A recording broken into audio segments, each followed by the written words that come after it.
Bonjour à tous et bienvenue sur ma chaîne. Aujourd'hui on se retrouve pour parler cheveux et je vais vous présenter un accessoire que j'utilise quotidiennement pour le démêlage de mes cheveux. C'est un petit peu mon petit chouchou en la matière et il s'agit tout simplement du peigne en corne. Alors ce qu'il faut savoir déjà pour avoir de beaux cheveux, c'est qu'il ne faut vraiment pas lésiner sur les soins au quotidien. Il faut vraiment avoir les bons gestes, les bonnes habitudes, etc.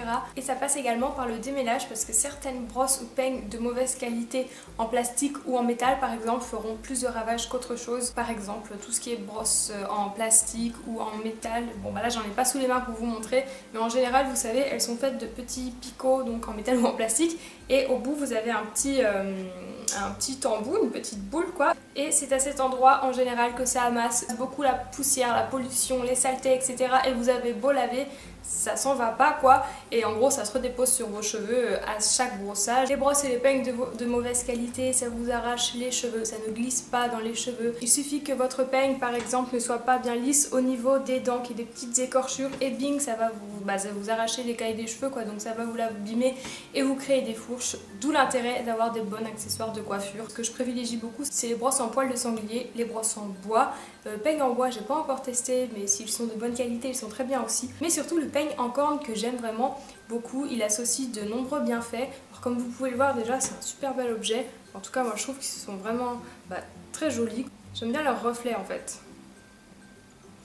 Et il a vraiment de nombreux bienfaits. Alors ce qu'il faut savoir c'est que le peigne en corne il est fait en kératine et la kératine en fait c'est la même matière que nos cheveux et que nos ongles, donc c'est pour ça qu'il va déjà très bien les respecter. Il glisse vraiment dans les cheveux en un seul geste, il glisse, il n'accroche pas.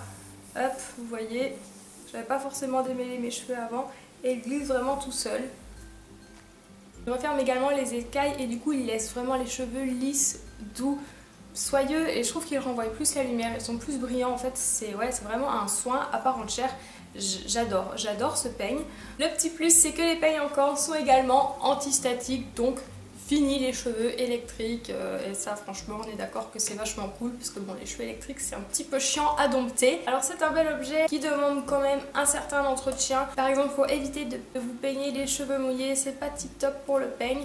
Faut éviter de le laisser sous l'eau aussi également. Et sinon pour l'entretien il suffit de le laver 1 à 2 fois par mois avec un savon doux ou un linge humide tout simplement, ça suffit à nettoyer, ça se nettoie vachement bien en fait, c'est ça qui est pratique avec ce genre de peigne. Et sinon 1 à 2 fois par an, il faut le huiler pour éviter qu'il dessèche en fait, donc pour ça vous utilisez pareil un linge ou un coton que vous humectez légèrement d'huile d'olive, d'huile de sésame, d'huile d'amande douce, etc.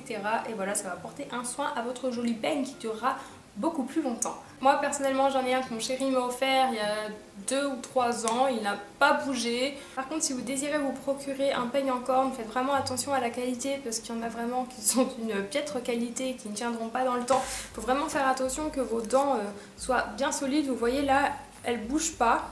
Le mien est avec des dents bien serrées puisque j'ai le cheveu lisse et très fin, donc c'est ce qui est le mieux adapté pour moi. Mais si vous avez les cheveux plus épais, ondulés ou bouclés, il en existe également avec des dents plus larges en fait, donc c'est vraiment pratique. Ce qui est top aussi c'est qu'il en existe des tout petits, par exemple pour la barbe de vos chéris. Moi mon copain adore me piquer le mien pour peigner sa barbe, faudrait que je m'en procure un plus petit pour lui. Parce que c'est vraiment efficace pour ça aussi. J'avais vraiment envie de vous présenter ce type de peigne parce que pour moi c'est un peigne qu'on devrait tout avoir en fait. Si vous voulez avoir de beaux cheveux en pleine santé, ça passe tout d'abord par le démêlage, on est bien d'accord. Donc procurez-vous les bons accessoires. Donc j'espère que cette vidéo vous a plu, si c'est le cas n'hésitez pas à mettre un pouce vers le haut et à la partager comme d'habitude, ça fait très plaisir. N'hésitez pas également à me dire si vous aussi vous utilisez un peigne en corne et si vous voyez les différences pardon, sur votre chevelure. En tout cas moi c'est carrément le cas, je peux plus m'en passer. Et sur ce je vous laisse et on se retrouve très bientôt dans une prochaine vidéo. Bye!